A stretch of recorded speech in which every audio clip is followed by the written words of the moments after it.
Judul khotbah hari ini adalah Aku sudah datang untuk memberi hidup. Dengan judul khotbah ini, mari kita pelajari firman Tuhan. Firman-firman dari 66 kitab dari Alkitab merupakan sebuah nubuat Tuhan yang besar. Ada banyak macam nubuat di dalam nubuat yang besar ini. Tetapi saya yakin bahwa nubuat yang terpenting adalah nubuat tentang Tuhan datang ke bumi ini untuk memberi hidup kepada umat manusia pada akhir zaman ini. Di dalam Alkitab, ada nubuat-nubuat tentang Tuhan yang datang ke bumi ini untuk memberi hidup. Tuhan Bapa dan Tuhan Ibu. Hari ini mari kita belajar nubuat tentang Tuhan Bapa terlebih dahulu. Jika Tuhan Bapa datang ke bumi ini, apakah yang Dia izinkan kita temukan dan bagaimanakah caranya Dia memberikan hidup kepada kita? Tentang hal ini sudah tertulis di dalam Alkitab. Jadi, mari kita pelajari hal ini dan mencari tahu jawabannya, supaya kita menerima Tuhan yang datang ke bumi ini dan mengikuti semua ajaran yang diberikannya kepada kita sebagai anak-anak di dalam Sion. Jika begitu, apakah nubuat yang tertulis di dalam Alkitab? Zaman dahulu, Adam dan Hawa berbuat dosa dengan makan buah dari pohon pengetahuan tentang yang baik dan yang jahat, bukan? Oleh karena dosa dari makan buah yang terlarang itu, semua manusia tidak punya pilihan selain mati selamanya. Alkitab mengajari kita bahwa hanya Tuhan bisa menyelamatkan kita dari kematian karena makan buah pohon pengetahuan tentang yang baik dan yang jahat. Alkitab bernubuat bahwa cara satu-satunya yang Tuhan berikan untuk menyelamatkan kita adalah memberi kita makan buah dari pohon kehidupan. Hari ini, mari kita belajar tentang soal ini dan menegaskannya melalui Alkitab, bahwa Tuhan yang telah menyatakan kebenaran dari pohon kehidupan kepada kita dan membiarkan kita untuk pergi ke pohon kehidupan itu adalah Kristus An Sang Hong. Pertama, Tuhan telah berfirman bahwa Dia datang ke bumi ini untuk memberi hidup kepada manusia. Tolong buka Yohanes pasal 10. Mari kita baca Yohanes pasal 10 ayat 10. Pencuri datang hanya untuk mencuri dan membunuh dan membinasakan. Aku datang. Apakah tujuan Yesus datang ke bumi ini? Supaya mereka mempunyai hidup dan mempunyainya dalam segala kelimpahan. Di sini, mereka adalah orang-orang kudus yang percaya kepada Tuhan, bukan? Yesus telah berkata bahwa Dia datang untuk memberi hidup kepada orang-orang kudus dan semua manusia. Tuhan telah mengungkapkan alasan mengapa Dia datang ke bumi ini. Tujuan kedatangan Yesus pertama kali dan kedua kali tetap sama. Tuhan telah menjelaskan tujuan kedatangannya yang pertama dan yang kedua kali ke bumi ini, bahwa supaya domba-domba mempunyai hidup dan mempunyainya dalam segala kelimpahan. Supaya mempunyai hidup, berarti Dia memberi keselamatan, bukan? Dan juga berarti Dia mengampuni dosa kita. Tanpa pengampunan dosa, tidak ada keselamatan. Tanpa keselamatan, hidup tidak diberikan kepada kita. Demikianlah ajaran Alkitab. Semua manusia sudah ditakdirkan untuk mati karena makan buah pengetahuan tentang yang baik dan yang jahat. Tuhan sudah mempersiapkan satu solusi untuk kita dibebaskan dari dosa di Taman Eden. Tuhan telah berjanji untuk membebaskan orang-orang yang makan buah pohon kehidupan dari segala dosa memakan buah terlarang, menyelamatkan mereka, dan menghapuskan semua dosa mereka. Sudah dinubuatkan bahwa Tuhan akan datang membawa buah pohon kehidupan yang ada di Taman Eden untuk memberi hidup kepada umat manusia. Itulah kegembiraan terbesar bagi manusia yang bertemu dengan Tuhan yang membawa buah pohon kehidupan. Dan itulah cara untuk diselamatkan dan pulang ke kerajaan surga, tanah air kekal kita. Hari ini, saya hendak kita belajar nubuat tentang Kristus Ansanghong yang telah memberitakan kebenaran tentang buah pohon kehidupan kepada manusia. Sebelumnya, mari kita lihat bagaimana Adam dan Hawa telah makan buah pohon pengetahuan tentang yang baik dan yang jahat terlebih dahulu. Mari kita baca Kejadian pasal 2 ayat 16. Lalu Tuhan Allah memberi perintah ini kepada manusia. Semua pohon dalam taman ini boleh kau makan buahnya dengan bebas. Tetapi pohon pengetahuan tentang yang baik dan yang jahat itu, janganlah bagaimana? Janganlah kau makan buahnya. Sebab pada hari engkau memakannya, pastilah engkau mati. Seperti yang kita lihat sekarang, sudah ada pohon kehidupan, pohon pengetahuan tentang yang baik dan yang jahat, dan berbagai macam pohon di Taman Eden. Pohon pengetahuan tentang yang baik dan yang jahat membuat kita mengenal yang jahat dan yang baik. Dan pohon kehidupan membuat kita dibebaskan dari dosa karena makan buah pohon terlarang. Tuhan berfirman, pada hari engkau memakan buah pohon pengetahuan tentang yang baik dan yang jahat, pastilah engkau mati. Namun Adam dan Hawa melanggar perintah Tuhan itu dan makan buahnya. Pasal 3 ayat 1. Adapun ular ialah yang paling cerdik dari segala binatang di darat yang dijadikan oleh Tuhan Allah. Ular itu melambangkan siapa? Itu melambangkan si iblis, setan bukan? Ular itu berkata kepada perempuan itu, tentulah Allah berfirman, semua pohon dalam taman ini jangan kamu makan buahnya bukan? Lalu sahut perempuan itu kepada ular itu, buah pohon-pohonan dalam taman ini boleh kami makan. Tetapi tentang buah pohon yang ada di tengah-tengah taman, Allah berfirman, jangan kamu makan ataupun raba buah itu, nanti kamu mati. Tetapi ular itu berkata kepada perempuan itu, apa? Sekali-kali kamu tidak akan mati. Tuhan telah berfirman, pada hari engkau memakannya, pastilah engkau mati. Tetapi ular yang melambangkan setan berkata kepada perempuan itu, sekali-kali kamu tidak akan mati, walaupun kamu makan buah itu. Dengan begitu dia menggodai perempuan itu, ayat 5. Tetapi Allah mengetahui bahwa pada waktu kamu memakannya matamu akan terbuka, dan kamu akan menjadi seperti Allah, tahu tentang yang baik dan yang jahat. Perempuan itu melihat bahwa buah pohon itu baik untuk dimakan dan sedap kelihatannya. Lagi pula pohon itu menarik hati karena memberi pengertian. Lalu ia mengambil dari buahnya dan dimakannya, dan diberikannya juga kepada suaminya yang bersama-sama dengan dia, dan suaminya pun memakannya. Maka terbukalah mata mereka berdua dan mereka tahu bahwa mereka telanjang.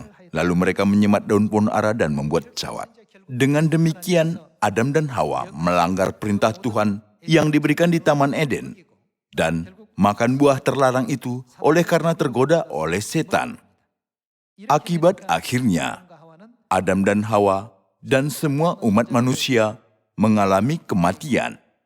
Melalui Adam dan Hawa, kematian manusia sudah terjadi. Mari kita baca pasal 3 ayat 22. Tuhan tidak hanya menetapkan hukum kematian di Taman Eden, tetapi juga hukum kehidupan pada waktu yang sama. Ayat 22.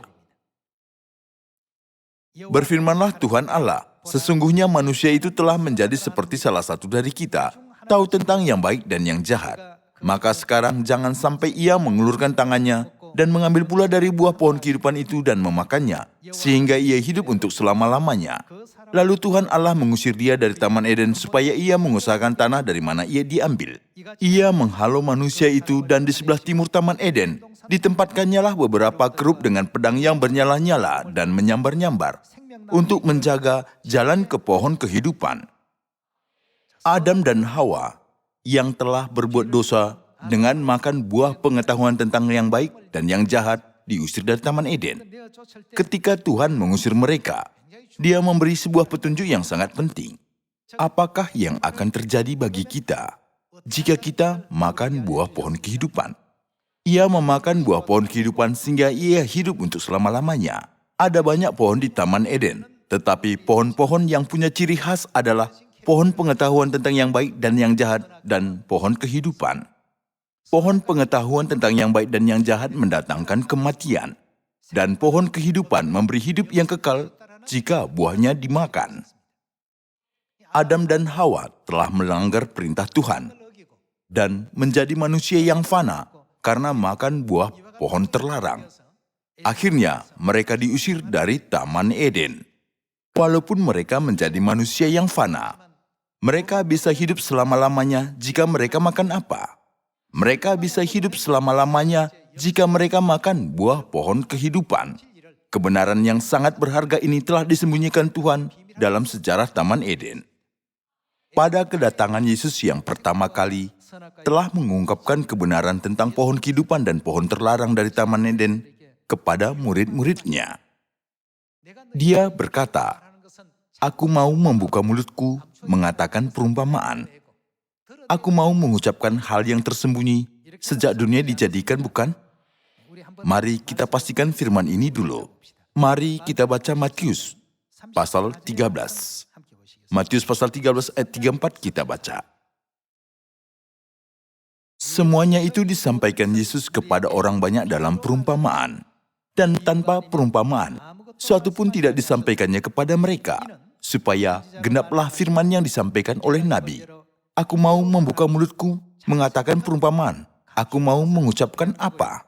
Mengucapkan hal yang tersembunyi sejak dunia dijadikan. Saudara-saudari, kitab manakah yang berisi sejarah penciptaan dunia di antara 66 kitab? Itu adalah Kejadian.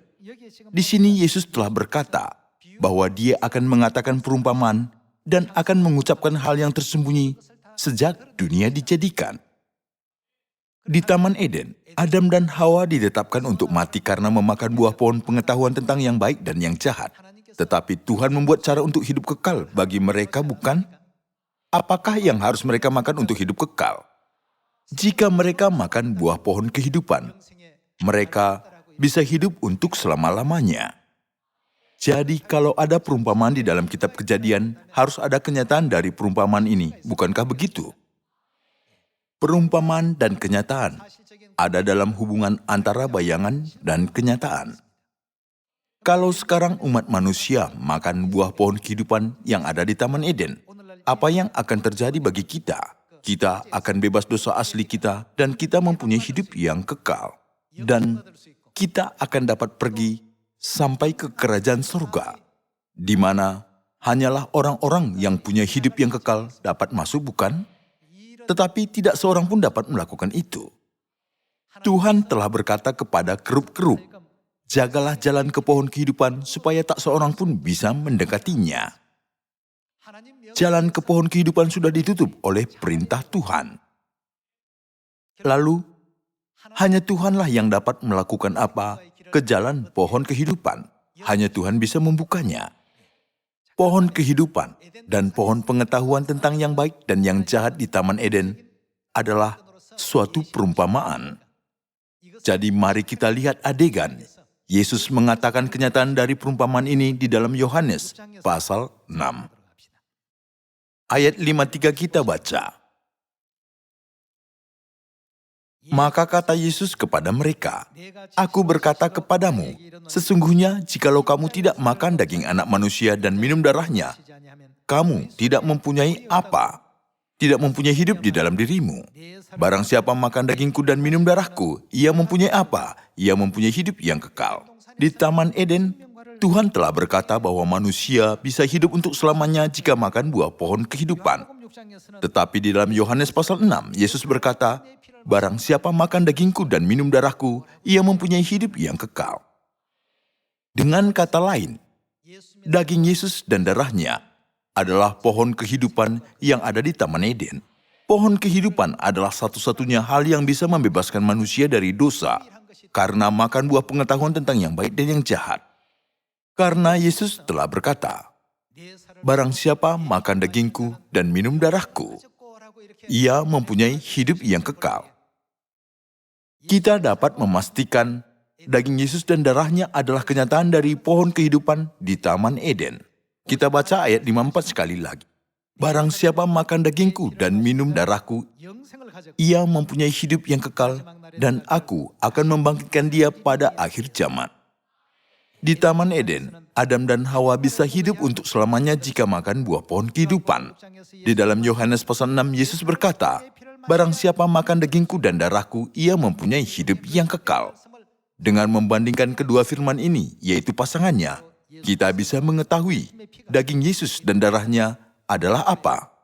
Daging Yesus dan darahnya adalah buah pohon kehidupan di Taman Eden. Ayat 55. Sebab dagingku adalah benar-benar makanan, dan darahku adalah benar-benar minuman. Barang siapa makan dagingku dan minum darahku, ia tinggal di dalam aku dan aku di dalam dia. Sama seperti Bapa yang hidup mengutus aku dan aku hidup oleh Bapa, demikian juga barang siapa yang memakan aku akan hidup oleh aku. Yesus berkata, memakan aku. Kenapa Yesus berkata, memakan aku? Karena dia adalah apa di Taman Eden. Dia adalah kenyataan buah pohon kehidupan di Taman Eden, bukan? Jadi, inilah kebenaran atas kebenaran yang harus manusia ketahui. Ayat 58. Inilah roti yang telah turun dari surga, bukan roti seperti yang dimakan nenek moyangmu, dan mereka telah mati. Barang siapa makan roti ini, ia akan hidup selama-lamanya. Hidup untuk selama-lamanya dapat disebut hidup yang kekal, bukan? Semua manusia tidak bisa menghentikan mereka mati karena dosa dengan makan buah pohon pengetahuan tentang baik dan yang jahat. Tetapi firman Yesus, barang siapa yang memakan aku, ia akan hidup oleh aku. Jadi kita bisa mengerti, Yesus adalah kenyataan pohon kehidupan di Taman Eden. Tetapi yang penting adalah, bagaimana kita makan Yesus? Karena tak seorang pun tahu cara itu. Tuhan sendiri datang ke bumi ini dan memberitakan Paskah Perjanjian Baru kepada seluruh manusia, bukan? Bagaimana caranya makan dan minum Yesus? Mari kita lihat adegan hari Paskah Perjanjian Baru. Matius pasal 26 ayat 17 kita baca. Pada hari pertama dari hari raya roti tidak beragi, datanglah murid-murid Yesus kepadanya dan berkata, "Di mana engkau kehendaki kami mempersiapkan perjamuan Paskah bagimu?" Di sini disebut Paskah salah satu hari raya yang sangat penting. Ayat 18. Jawab Yesus, "Pergilah ke kota kepada Sianu dan katakan kepadanya, pesan guru, waktuku hampir tiba. Di dalam rumahmu lah aku mau merayakan Paskah bersama-sama dengan murid-muridku." Lalu murid-muridnya melakukan seperti yang ditugaskan Yesus kepada mereka dan mempersiapkan Paskah.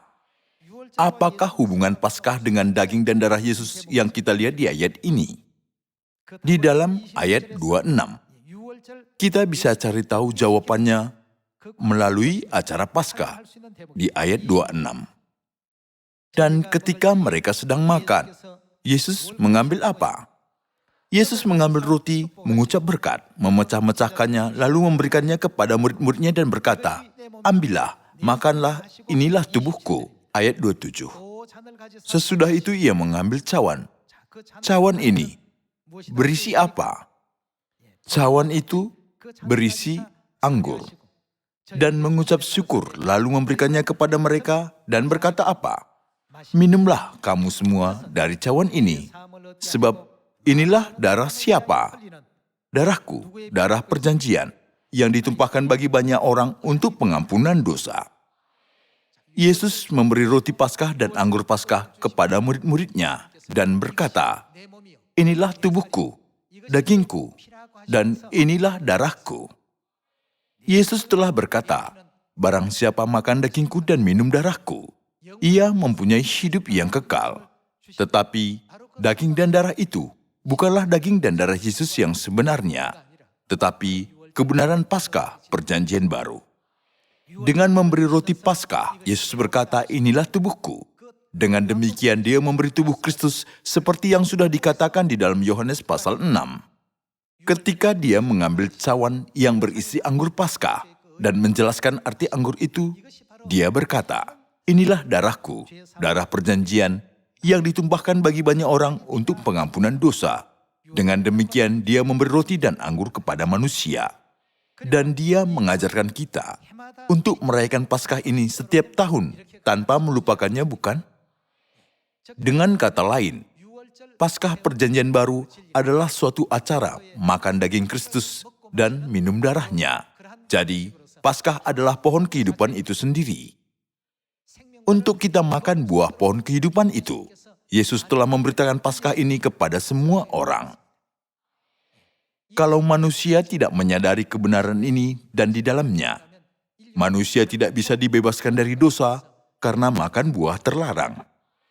Oleh karena itu, Alkitab mengajari kita bahwa hukum Perjanjian Baru adalah hukum kehidupan dan hukum yang memberi damai sejahtera. Di dalam Lukas pasal 22, ada catatan yang sama dengan ini. Mari kita lihat Lukas pasal 22 ayat 7. Maka tibalah hari raya roti tidak beragi, yaitu hari di mana orang harus menyembelih domba Paskah. Lalu Yesus menyuruh Petrus dan Yohanes, katanya, "Pergilah, persiapkanlah perjamuan Paskah bagi kita supaya kita makan." Di sini juga kita bisa melihat Yesus merayakan Paskah. Ayat 19. Lalu ia mengambil roti, mengucap syukur, memecah-mecahkannya dan memberikannya kepada mereka. Katanya, "Inilah tubuhku yang diserahkan bagi kamu. Perbuatlah ini menjadi peringatan akan aku." Demikian juga dibuatnya dengan cawan sesudah makan. Ia berkata, "Cawan ini adalah perjanjian baru oleh darahku, yang ditumpahkan bagi siapa? Bagi kamu." Semua manusia mewarisi dosa asli Adam.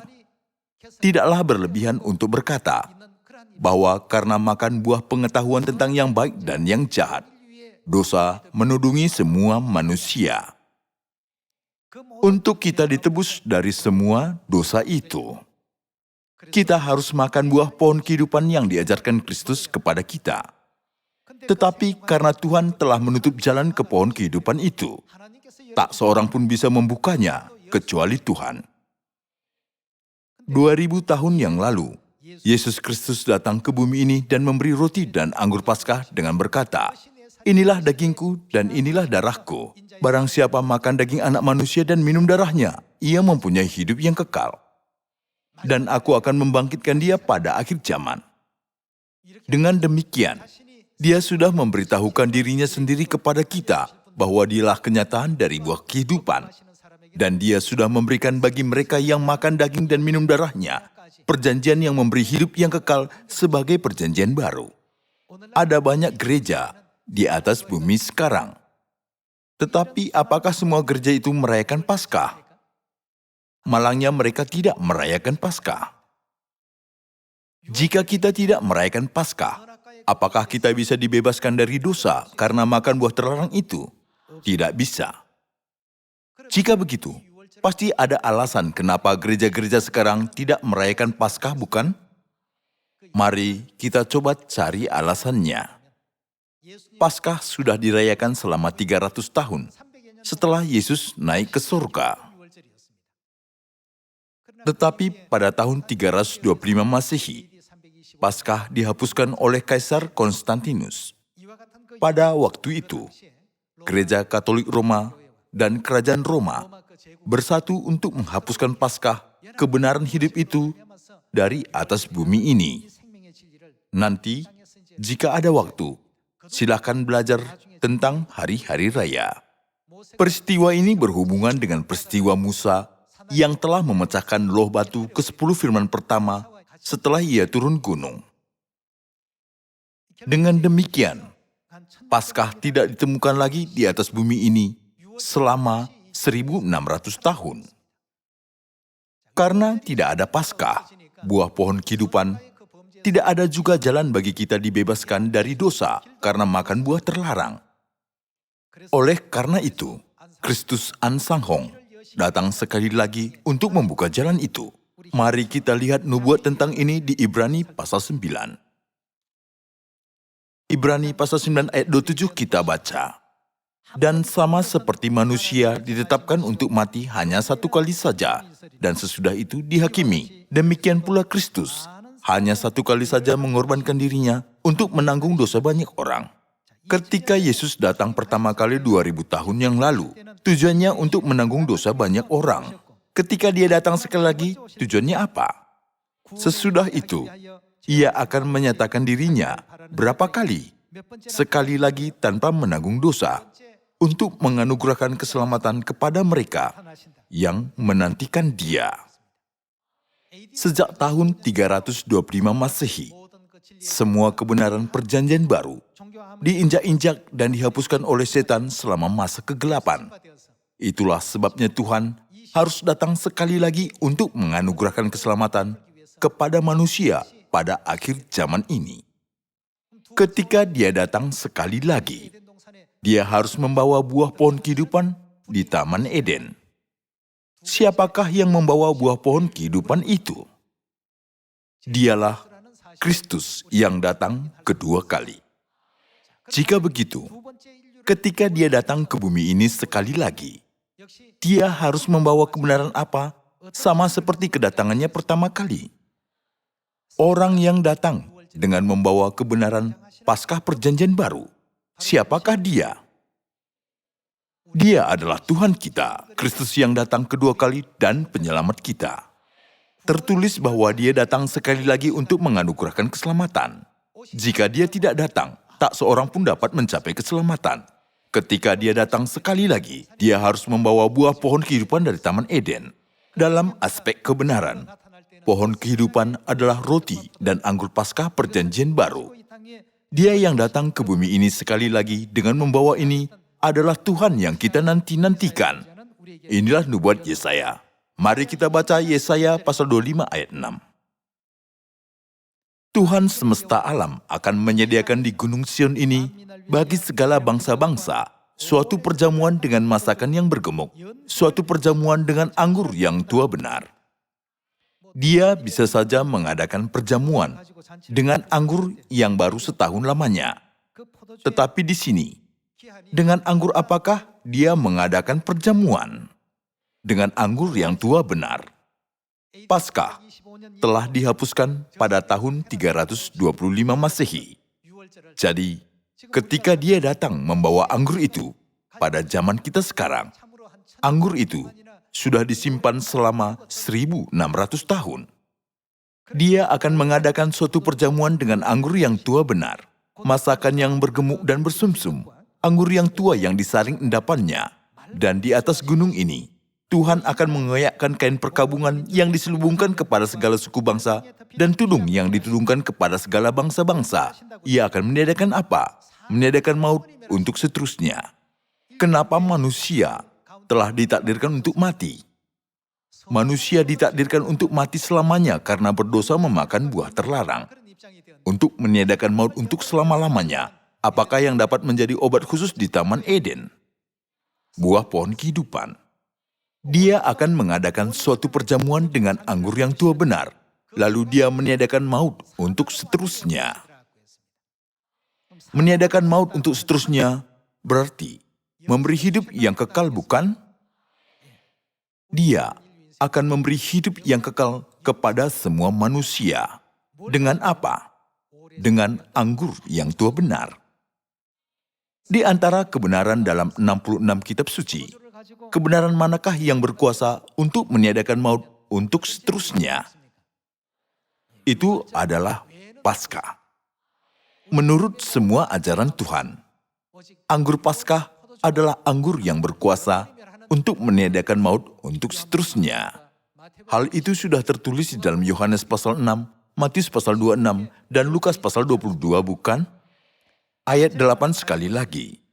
Ia akan meniadakan maut untuk seterusnya, dan Tuhan Allah akan menghapuskan air mata daripada segala muka, dan aib umatnya akan dijauhkannya dari seluruh bumi, sebab Tuhan telah mengatakannya. Pada waktu itu orang akan berkata, sesungguhnya inilah Allah kita. Dia datang sekali lagi tetap seperti kita, manusia, tetapi Dia adalah Tuhan kita. Hanya Tuhan saja dapat datang dengan membawa buah pohon kehidupan. Dia membebaskan kita dari dosa karena makan buah pohon terlarang melalui Paskah Perjanjian Baru, yaitu kebenaran buah pohon kehidupan. Dan Dia menuntun kita ke keselamatan. Siapakah Dia? Pada waktu itu, orang akan berkata, sesungguhnya inilah Allah kita yang kita nanti-nantikan. Supaya apa? supaya kita diselamatkan. Inilah Tuhan yang kita nanti-nantikan. Marilah kita bersorak-sorak dan bersukacita oleh karena keselamatan yang diadakannya. Amin, amin, amin. Hanya ada satu orang yang muncul di atas bumi ini dengan Paskah Perjanjian Baru untuk menyelamatkan manusia pada akhir zaman. Tentang dia, Perjanjian Lama dan Perjanjian Baru memberi kesaksian bahwa dia datang ke bumi ini untuk menyelamatkan manusia dengan Paskah Perjanjian Baru. Dia adalah Kristus An Sang Hong. Jika begitu, menurut kesaksian para nabi di dalam Alkitab, siapakah Kristus An Sang Hong? Dia adalah Kristus yang datang kedua kali dan Tuhan kita yang abadi menurut Tritunggal. Pada waktu Perjanjian Lama, dia bernama Yehova. Pada waktu Perjanjian Baru, dia bernama Yesus. Dan pada zaman Roh Kudus akhir zaman ini, dia bernama An Sang Hong. Dia adalah Tuhan kita yang datang ke bumi ini atas nama An Sang Hong. Melalui siapa keselamatan diberikan? Melalui Tuhan penyelamat kita. Kita tidak bisa masuk ke surga melalui cara kita, pendapat kita, dan filsafat kita. Ketika kita mengikuti cara yang dibuka oleh Tuhan dan menuruti ajaran yang diberikan Tuhan kepada kita, kita akan mencapai kerajaan surga dan keselamatan, bukan? Tuhan Elohim yang telah memberitakan kebenaran tentang buah pohon kehidupan kepada semua manusia dan mengajar kita untuk menyadari kebenaran tentang Ibu Surgawi Yerusalem Baru. Dia adalah Tuhan Bapa kita. Dia sudah berkata, "Aku mengikuti Ibu." Elisa mengikuti Elia, Yosua mengikuti Musa, Petrus mengikuti Yesus, aku mengikuti Ibu. Marilah kita memahami ajaran hebat Tuhan ini, supaya kita bisa masuk ke dalam kerajaan surga, sambil mengikuti Dia kemana saja Dia pergi. Jika Bapa tidak datang, tidak ada keselamatan bagi kita semua. Karena Bapa dan Ibu datang ke bumi ini, dan memegang tangan kita dan menuntun kita. Kita bisa ada di sini sekarang. Bisa mengharapkan kerajaan surga dan juga keselamatan, bukan? Sesungguhnya inilah Tuhan kita yang kita nanti-nantikan supaya kita diselamatkan. Menurut nubuat Alkitab, kita memasuki surga tidak melalui filsafat ataupun pendapat kita. Oleh karena itu, berbahagialah orang yang dipimpin oleh Tuhan, dipegang oleh Tuhan, diajari oleh Tuhan, dan ditolong oleh Tuhan. Karena kita ada di dalam kebenaran Paskah Perjanjian Baru, kita bisa memanggil Tuhan sebagai Bapa dan Ibu, dan bisa memanggil satu sama lain sebagai saudara-saudari. Saya mengucap syukur kepada Tuhan Elohim, Bapa dan Ibu atas kasih karunia ini. Semoga Tuhan memberkati. Saya menutup khotbah ini. Terima kasih.